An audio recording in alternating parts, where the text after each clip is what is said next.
નમસ્કાર વિદ્યાર્થી મિત્રો, એજ્યુટેકનો ચેનલમાં આપનું સ્વાગત છે। તારીખ 13/4/2026ના રોજ ધોરણ 7 વિષય ગુજરાતીની વાર્ષિક પરીક્ષાનું જે પ્રશ્નપત્ર લેવામાં આવનાર છે તેનું તમે સારી રીતે તૈયારી કરી શકો અને તેમાં સારા ગુણ મેળવી શકો તે હેતુથી આજે આપણે ધોરણ 7 વિષય ગુજરાતીની વાર્ષિક પરીક્ષાનું મોડલ પ્રશ્નપત્રનું સોલ્યુશન કરીશું, જે કુલ 80 ગુણનું છે અને સમય 3 કલાક છે। વિદ્યાર્થી મિત્રો, ખાસ યાદ રાખજો, આ એક મોડલ પેપર છે જે તમારી તૈયારી વધુ સારી રીતે થઈ શકે તે હેતુથી બનાવવામાં આવેલ છે। તો જોઈએ તેમાં સૌથી પહેલાં છે પ્રશ્ન નંબર 1 જેની સૂચના છે, નીચેના દરેક પ્રશ્નના ઉત્તર માટે આપેલા વિકલ્પમાંથી સાચો વિકલ્પ શોધીને તેનો ક્રમ અક્ષર પ્રશ્નની સામે આપેલ બોક્સમાં લખો। જેમાં કુલ 6 પ્રશ્ન છે, જેમાંથી પહેલો પ્રશ્ન છે કે શ્રી કૃષ્ણના મુખ પર શું બિરાજે છે। 4 વિકલ્પ છે, વિકલ્પ A મોરલી, B સ્મિત, C લોકગીતો કે D ભજન। તો જવાબ છે વિકલ્પ A મોરલી। બીજો પ્રશ્ન છે, બટાકાનો સ્વાદ કોને ભાવે। જવાબ છે વિકલ્પ D આપેલ તમામને, એટલે કે મહિલાઓને, પુરુષોને અને છોકરાઓને। ત્રીજો પ્રશ્ન છે, રે પંખીડા સુખથી ચણજો કાવ્યના કવિનું નામ શું છે। જવાબ છે વિકલ્પ C કલાપી। ચોથો પ્રશ્ન છે, મદીના શરીફ પહોંચ્યા પછી ખલીફા સાહેબ સીધા ક્યાં ગયા। જવાબ છે વિકલ્પ C રાજભંડારમાં। પાંચમો પ્રશ્ન છે, દુર્યોધન કર્ણ અને દુશાસનને રોકવા શું પૂરતું હતું। જવાબ છે વિકલ્પ D કૃષ્ણની નજર। છઠ્ઠો પ્રશ્ન, પોતાની ચારે બાજુ દિવાલો ચણી માનવ શું ઝંખે છે। તેનો જવાબ છે વિકલ્પ C મુક્તિ। ત્યાર પછી આગળ છે પ્રશ્ન 1B, યોગ્ય શબ્દો વડે ખાલી જગ્યા પૂરો। જેમાં પહેલું છે, પીળા પિતાંબર ખાલી જગ્યા જામાં પીળો તે પટકો રાજે છે। તો ખાલી જગ્યાની અંદર આવશે જરકસી। બીજું, દુઃખી છું કે કુદરત તણા ખાલી જગ્યાનું ઐક્ય ત્યાગી। જવાબ છે સામ્ય। ત્યાર પછી ત્રીજી ખાલી જગ્યા છે, નાનકડી છોકરી પોતાના ખાલી જગ્યાથી વાછરડાને મોતના મુખમાંથી બચાવે છે। જવાબ છે બળ। ચોથી ખાલી જગ્યા, અમે પલાણી ખાલી જગ્યા મેદાને સૌ પડીશું। ખાલી જગ્યામાં જવાબ આવે પાણી પંથો। ત્યાર પછી આગળ છે પ્રશ્ન 2A, જેની સૂચના છે, નીચે આપેલા પ્રશ્નોને એક વાક્યમાં ઉત્તર આપો। પદ્ય વિભાગમાંથી આ પ્રશ્નો છે, જે કુલ 4 પ્રશ્ન છે। પહેલો પ્રશ્ન છે કે પંખીઓ માણસો સિવાય બીજા કોનાથી ડરે છે। તો એક વાક્યમાં આપણે જવાબ કંઈક આ રીતે લખી શકીએ કે પંખીઓ માણસો સિવાય તેમનાથી મોટા કેટલાક પ્રાણી પક્ષીથી ડરે છે। બીજો પ્રશ્ન, ગંગાજળ પીધા પછી ગધેડાનું શું થયું। તો ગંગાજળ પીધા પછી ગધેડામાં શક્તિ આવી, તે ઊભો થયો અને આંખથી સજ્જન યાત્રિકને મૂંગા આશીષ આપીને ચાલતો થયો। ત્રીજો પ્રશ્ન છે, અમે સૌ એક માતના છૈયા એટલે શું। તો જવાબ છે કે અમે સૌ એક માતના છૈયા એટલે આપણે સૌ ભારત માતાના સંતાન છીએ। ચોથો પ્રશ્ન, વચન પૂર્તિ હેતુ બલિરાજાને શું કરવું પડ્યું। તો વચન પૂર્તિ હેતુ બલિરાજાને પાતાળ લોકમાં રહેવું પડ્યું। ત્યાર પછી આગળ છે પ્રશ્ન 2B, જેની સૂચના છે, નીચે આપેલા પ્રશ્નોના 2-3 વાક્યમાં ઉત્તર આપો। પદ્ય વિભાગમાંથી આ પ્રશ્ન છે, જે કુલ 3 પ્રશ્ન છે, જેમાંથી પહેલો પ્રશ્ન છે કે અન્ય યાત્રાળુઓ સજ્જન યાત્રાળુની કેવી મશ્કરી કરે છે।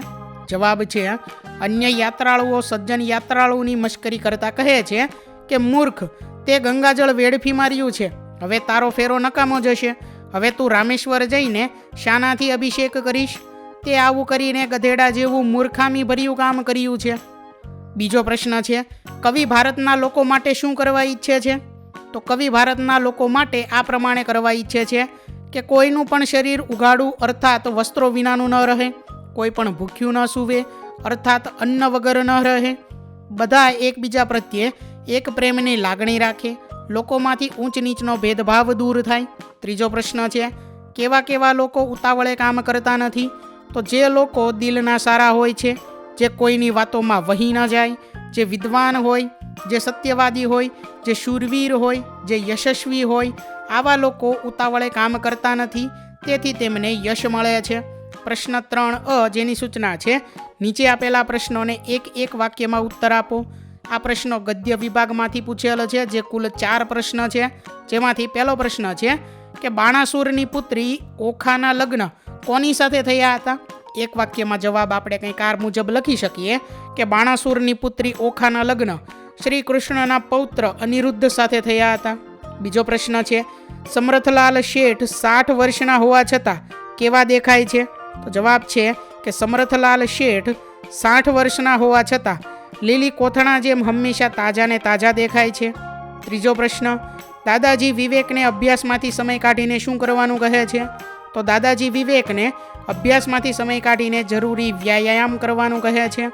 ચોથો પ્રશ્ન છે, દુર્યોધને કૃષ્ણ સાથે કરેલી દૃષ્ટતા અંગે કોણે નારાજગી વ્યક્ત કરી? તો દુર્યોધને કૃષ્ણ સાથે કરેલી દૃષ્ટતા અંગે ભીષ્મ પિતામહ અને વિદુરે નારાજગી વ્યક્ત કરી. આગળ છે ત્યાર પછી પ્રશ્ન 3બ, જેની સૂચના છે નીચે આપેલા પ્રશ્નોના 2-3 વાક્યમાં ઉત્તર લખો. આ પ્રશ્ન ગદ્યમાંથી આપેલા છે, જેમાં પહેલો પ્રશ્ન છે, બટુકભાઈને સુરણવાળાનો સ્વભાવ કેવો લાગે છે? શા માટે? તો બટુકભાઈને સુરણવાળાનો સ્વભાવ બટાકા જેવો લાગે છે. બટાકો જેમ રીંગણ, દૂધી, કારેલા, શક્કરિયા, ટામેટા તેમજ વટાણા સાથે મિક્સ થઈ જાય છે, તેમ સુરણવાળા શેઠ પણ મળતાવડા છે. મોટા માણસથી લઈને નાના સામાન્ય માણસ સાથે ભળી જાય છે. સ્ત્રીઓ, પુરુષો તેમજ બાળકો સૌમાં સુરણવાળા શેઠ માનીતા છે. બીજો પ્રશ્ન છે ત્યાર પછી, બાળકોની ભૂખ મટાડવા ખલીફા સાહેબે શું કર્યું? તો જવાબ છે કે બાળકોની ભૂખ મટાડવા ખલીફા સાહેબ બાળકોના ઘરેથી પરત મદીના શરીફ ગયા. ત્યાં તેઓ સીધા રાજભંડાર ગયા. તેઓએ પ્રજાના ભંડારમાંથી કોઠારી પાસેથી લોટ, ગોળ, ઘી અને તરકારી એટલે કે શાકભાજી લીધા. તે સામાનને એક કોથળામાં ભરીને પોતાના ખભે ઊંચકીને 3 માઇલની ખેપ પૂરી કરીને માલ સામાન તે સ્ત્રીને સુપરત કર્યો અને જટ રસોઈ કરી બાળકોને જમાડવા કહ્યું. ત્રીજો પ્રશ્ન છે, બાલવીર પુરસ્કાર વિજેતા બાળકો વિશેની માહિતી શોધવા તમે શું કરશો? તો બાલવીર પુરસ્કાર વિજેતા બાળકો વિશેની માહિતી આપણને સમાચાર પત્ર, ન્યૂઝ ચેનલ અથવા ઇન્ટરનેટની મદદથી મળે છે. આ માહિતી આપણે ભારત સરકારની મહિલા અને બાળ વિકાસ વિભાગની વેબસાઇટ પર જઈને પણ મેળવી શકીએ છીએ. આગળ છે ત્યાર પછી પ્રશ્ન 4અ, જેની સૂચના છે નીચેના શબ્દોના સમાનાર્થી શબ્દ લખો. જેમાં પહેલો શબ્દ છે હસ્ત, તો એનો જવાબ થશે હાથ, કર. બીજો શબ્દ છે આશીષ, તો તેનો સમાનાર્થી શબ્દ થાય દુઆ અને આશીર્વાદ. ત્રીજું વન, તો તેના સમાનાર્થી શબ્દ થાય જંગલ, અરણ્ય. ચોથો શબ્દ છે ઔષધ, તો એનો સમાનાર્થી શબ્દ થાય દવા, ઔષધ. આગળ છે પ્રશ્ન 4બ, જેની સૂચના છે નીચેના શબ્દોના વિરુદ્ધાર્થી શબ્દ લખો. પહેલો શબ્દ છે ધીમું, તો એનો વિરુદ્ધાર્થી શબ્દ થાય ઝડપી. બીજો શબ્દ પરિચિત, તો તેનો વિરુદ્ધાર્થી શબ્દ થાય અપરિચિત. ત્રીજો શબ્દ ગરીબ, તો તેનો વિરુદ્ધાર્થી શબ્દ થાય તવંગર. ચોથો શબ્દ છે શાંતિ, તો તેનો વિરુદ્ધાર્થી શબ્દ થાય અશાંતિ. આગળ છે પ્રશ્ન 4ક, જેની સૂચના છે નીચેના શબ્દોની જોડણી સુધારીને ફરી લખો. પહેલો શબ્દ છે અહીં અનિરુદ્ધ, તો અહીં જવાબમાં તેની જોડણી લખેલી છે. ત્યાર પછી બીજું છે અભિમાન, ત્રીજું છે ઉત્સુકતા, ચોથો શબ્દ છે ભૂમિ. આ દરેકની જોડણી સુધારીને અહીં લખેલી છે, જે તમારે જોઈ અને લખવાની છે અને યાદ રાખવાની છે. આગળ છે ત્યાર પછી પ્રશ્ન નંબર 4ડ, જેની સૂચના છે નીચેના શબ્દ સમૂહ માટેનો એક શબ્દ આપો. જેમાં પહેલું છે તુલસીનું પ્રાચીન વન, તો જવાબ છે વૃંદાવન. બીજું કોઈની સ્મૃતિમાં બંધાયેલું મંદિર, તો જવાબ છે સ્મૃતિ મંદિર. પ્રશ્ન 4ઈ, નીચેના રૂઢિપ્રયોગના અર્થ આપી તેનો વાક્યમાં પ્રયોગ કરો. પહેલો રૂઢિપ્રયોગ છે ગળગળા થવું, તો એનો અર્થ આપણે કંઈક આ રીતે લખી શકીએ કે દુઃખ કે લાગણીથી હૈયું કે કંઠ ભરાઈ જવો. વાક્ય પ્રયોગ કંઈક આ મુજબ કરી શકીએ કે ઘણા વર્ષો પછી માએ દીકરીને જોતા તે ગળગળી થઈ ગઈ. બીજું છે મૃત્યુને મુઠ્ઠીમાં લેવું, તો એનો અર્થ છે બલિદાનની પ્રબળ ભાવના હોવી. વાક્ય છે કે લશ્કરમાં સરબંધ ઉપર સૈનિકો મૃત્યુને મુઠ્ઠીમાં લઈને ફરતા હોય છે. આગળ છે ત્યાર પછી પ્રશ્ન 4ઈ, જેની સૂચના છે નીચેના વાક્યોમાંથી વિશેષણ શોધીને લખો. પહેલું વાક્ય છે સંસ્કૃત શિક્ષકને ઘણું દુઃખ થયું. વિશેષણમાં આવશે ઘણું, જે વિશેષણનો પ્રકાર છે પ્રમાણવાચક વિશેષણ. બીજું વાક્ય છે રમેશ સારો વિદ્યાર્થી છે. અહીં વિશેષણ જે છે તે શબ્દ થશે સારો અને વિશેષણનો પ્રકાર છે ગુણવાચક વિશેષણ. આગળ છે પ્રશ્ન 5અ, જેની સૂચના છે નીચેના વર્ણ સામ્ય ધરાવતા શબ્દોના અર્થ લખો. પહેલો શબ્દ છે આખો, તો ભાંગ્યા વિનાનો અખંડ, આ તેનો અર્થ થશે. બીજો શબ્દ છે આંખો, તો જેનો અર્થ થાય ચક્ષુ નેત્ર. ત્યાર પછી એવી જ રીતે બીજું છે પાણી, એમાં અહીં અણી જે છે તે દીર્ઘઈ છે, તેનો અર્થ થશે જળ, પીવાનું કુદરતી પ્રવાહી. અને બીજો શબ્દ છે પાણી, જેમાં અહીં અણી જે છે તે રસવઈ છે, તો તેનો અર્થ થશે હાથ. બરોબર, આ ખાસ યાદ રાખવાનું છે. આગળ છે ત્યાર પછી પ્રશ્ન 5બ, આપેલી વિગતોને આધારે પ્રશ્નોના જવાબ આપો. તો અહીં જે વિગત આપેલી છે તે વિગતને આધારે આપણે પ્રશ્નોના જવાબ આપવાના છે. પહેલો પ્રશ્ન છે, વૃક્ષોનું જીવન આપણને શું શીખવે છે? તો વૃક્ષ આપણને ફળ આપે છે, પોતે અસહ્ય ગરમી વેઠીને બીજાને ઠંડક અને છાયા આપે છે, તે આપણને પરોપકારી જીવન જીવવાનું શીખવે છે. ત્યાર પછી બીજો પ્રશ્ન છે, સુખડ, શેરડી અને સોનાની શી વિશેષતા છે? તો સુખડ જેમ વધારે ઘસાય તેમ વધારે સુવાસ આપે છે, શેરડી જે વધારે પીલાય તેમ વધારે રસ આપે છે, સોનું જેમ વધારે તપે તેમ વધારે ચળકાટ ધારણ કરે છે. ત્રીજો પ્રશ્ન છે, કોનું જીવન નિરર્થક છે? તો જે બીજાને માટે જીવતો નથી તેનું જીવન નિરર્થક છે. ચોથો પ્રશ્ન, કાગડા કૂતરાનું જીવન કોને કહેવાય? તો જીવવા ખાતર જીવવું એને કાગડા કૂતરાનું જીવન કહેવાય. પાંચમો પ્રશ્ન, ગદ્યખંડને યોગ્ય શીર્ષક આપો. તો ગદ્યખંડને શીર્ષક કંઈક આ મુજબ આપી શકાય કે જીવનની સાર્થકતા. અહીં તમે તમારા મુજબ પણ શીર્ષક આપી શકો છો. આગળ છે પ્રશ્ન 5ક, સૂચના મુજબ કરો. પહેલું છે કે આપેલ શબ્દનો ઉપયોગ કરી વાક્ય બનાવો, જરૂર હોય ત્યાં વાક્યમાં જરૂરી સુધારા કરી વાક્ય ફરીથી લખો. તો અહીં જે એક વાક્ય છે કે મૂંગા પશુ પંખીઓને રંજાડનાર કેવા નિર્દય હોય. નિર્દય શબ્દ નીચે લીટી કરેલી છે અને કૌંસમાં એક શબ્દ આપેલો છે ક્રૂર. તો આપણે જવાબ કંઈક આ મુજબ લખી શકીએ કે મૂંગા પશુ પંખીઓને રંજાડનાર કેવા ક્રૂર હોય. બીજું છે, શબ્દ ટ્રેનમાંથી શબ્દો શોધીને વાક્ય બનાવો. તો અહીં શબ્દોની ટ્રેન આપેલી છે, તેમાંથી આપણે શબ્દો શોધીને એક વાક્ય બનાવવાનું છે. તો એનો જવાબ થશે, ખાટા ફળોમાંથી વિટામિન સી મળે છે. ત્યાર પછી ત્રીજું, આપેલા શબ્દમાં જરૂરી ફેરફાર કરી ખાલી જગ્યા પૂરો. શાળાના વાર્ષિકોત્સવમાં સ્વાતિએ ગીત ખાલી જગ્યા, કૌંસમાં શબ્દ છે ગાવું, તો અહીંયા ખાલી જગ્યામાં આવશે ગાયું. એટલે આખું વિધાન બને, શાળાના વાર્ષિકોત્સવમાં સ્વાતિએ ગીત ગાયું. આગળ છે પ્રશ્ન 6અ, ગદ્ય સમીક્ષા. તેમાં આગળ જોઈએ હવે ગદ્ય સમીક્ષાની અંદર પહેલો પ્રશ્ન છે કે જીતી જનાર ટીમનું નેતૃત્વ કોણે કર્યું હતું? એટલે કે ઉપર જે ફકરો છે તે આપણે વાંચી અને તેના આધારે અહીં પ્રશ્નોના જવાબ આપવાના છે. તો અહીં પહેલા પ્રશ્નનો જવાબ થશે વિકલ્પ ક, શૈલેન્દ્રએ. બીજો પ્રશ્ન છે, ઘેરો ઘાલવા સાંકળ રચવામાં કોણ ન હતું? તો એનો જવાબ છે વિકલ્પ ક, કમલેન્દ્ર. ત્રીજું, વિજેતા ટીમનો સત્કાર ક્યાં થવાનો હતો? તો એનો જવાબ છે વિકલ્પ ક, એટલે કે ત્રીજાની અંદર જવાબ આવશે જિલ્લા સ્પોર્ટ્સ સ્કૂલમાં, વિકલ્પ ક. ચોથું, રેવામણી કોમ્યુનિટી હોલ ક્યાં આવેલો હતો? તો એનો જવાબ છે વિકલ્પ અ, જિલ્લા સ્પોર્ટ્સ સ્કૂલમાં. પાંચમો, દમ ઘૂંટવામાં કોણ પાવરધુ હતું? જવાબ છે વિકલ્પ ડ, દિલીપ. એટલે પહેલાનો જવાબ છે ક, બીજાનો ક, ત્રીજાનો ક, ચોથાનો અ અને પાંચમામાં જવાબ આવશે ડ. ત્યાર પછી હવે આગળ પ્રશ્ન નંબર 6બ, જેની સૂચના છે કાવ્ય પંક્તિ પૂર્ણ કરો. તો કાવ્ય પંક્તિ કંઈક આ મુજબ આવશે, પીળા પિતાંબર, ત્યાર પછી આગળ જર કસી જામો, પીળો તે પટકો સાજે છે વૃંદા, કોને તે કુંડળ મસ્તકે મુગટ, મુખ પર મોરલી શોભે છે વૃંદા. ત્યાર પછી આગળ બીજું, ગઈ સંપત, આગળ છે ફરી સાંપડે, ગયા વળે છે વાણ, ગત અવસર આવે નહીં, ગયા ન આવે પ્રાણ. ત્યાર પછી હવે આગળ છે પ્રશ્ન 6ક, જેની સૂચના છે નીચેનાનો વિચાર વિસ્તાર કરો. પહેલું છે, સિદ્ધિ તેને જય વરે જે પરસેવે નાય. તો જવાબ છે કે આ પંક્તિ એ સમજાવે છે કે સફળતા માત્ર મહેનત, શ્રમ અને પ્રયત્ન કરનાર વ્યક્તિને મળે છે.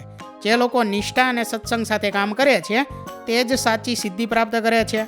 સફળતા પ્રાપ્ત કરવા માટે કોઈ પર આધાર રાખવો નહીં, પરંતુ પોતાનું શ્રમ અને પ્રયત્ન સર્વોચ્ચ હોવો જોઈએ. તો આ જ મુજબ જે બીજું આપેલું છે, વેર વ્યસન વૈભવને વ્યાજ, વહાલા થઈ કરશે તારાજ, તેનો પણ વિચાર વિસ્તાર અહીં લખવાનો છે, જે અમે આ મુજબ લખેલો છે. બરોબર, આગળ જોઈએ ત્યાર પછી હવે પ્રશ્ન નંબર 7, જેની સૂચના છે નીચે આપેલ મુદ્દાઓને આધારે વાર્તા લખી તેને યોગ્ય શીર્ષક આપો. તો વિદ્યાર્થી મિત્રો, આ પ્રશ્નની અંદર જે મુદ્દા આપેલા છે તે મુદ્દાનો તમારે વ્યવસ્થિત રીતે અભ્યાસ કરવાનો છે અને તે મુદ્દાઓને આવરી લેતા હોય તે મુજબ તમારે વાર્તા લખવાની છે અને તે વાર્તાને યોગ્ય શીર્ષક આપવાનું છે. બરોબર, અહીં વાર્તાનું શીર્ષક આપેલું છે ઘરડા ગાડા વાળે. તમે તમારા મુજબ પણ આપી શકો છો, બરોબર.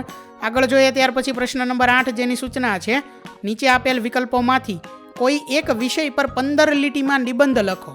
તો અહીં પ્રશ્ન નંબર 8માં તમારે જે કોઈ વિષય આપેલા હોય તેમાંથી કોઈ પણ એક વિષય પર 15 લીટીમાં નિબંધ લખવાનો છે.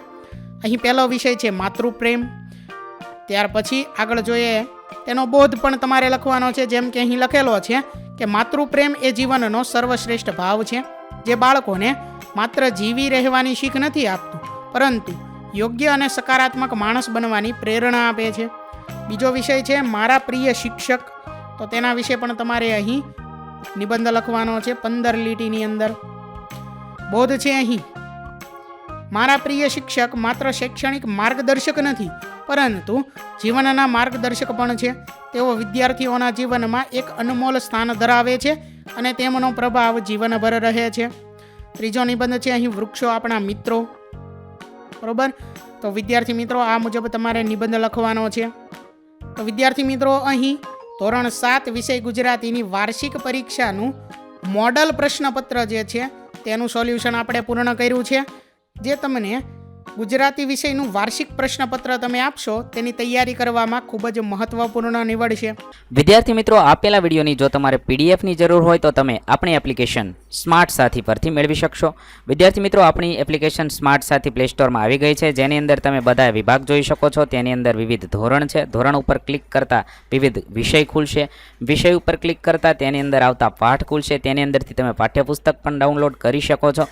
તેની અંદર આપેલા પાઠમાં ક્લિક કરતાં તમે પાઠની પીડીએફ, સ્વાધ્યાયની પીડીએફ, સ્વાધ્યાયન પોથીની પીડીએફ, પાઠના વિવિધ વિડીયોઝ, સ્વાધ્યાયના વિડીયોઝ, સ્વાધ્યાયન પોથીના વિડીયોઝ બધું જોઈ શકો છો અને ડાઉનલોડ પણ માત્ર એક ક્લિકમાં કરી શકો છો. વિદ્યાર્થી મિત્રો, આપણી એપને સપોર્ટ કરજો, ડાઉનલોડ કરજો. થેન્ક યુ દોસ્તો. એજ્યુકટેકનો ચેનલ તરફથી વિડીયો નિહાળવા બદલ આપનો આભાર. આવા બીજા વિડીયોઝ નિહાળવા માટે અમારી યુટ્યુબ ચેનલ એજ્યુકટેકનો અત્યારે જ સબસ્ક્રાઇબ કરો. આભાર દોસ્તો.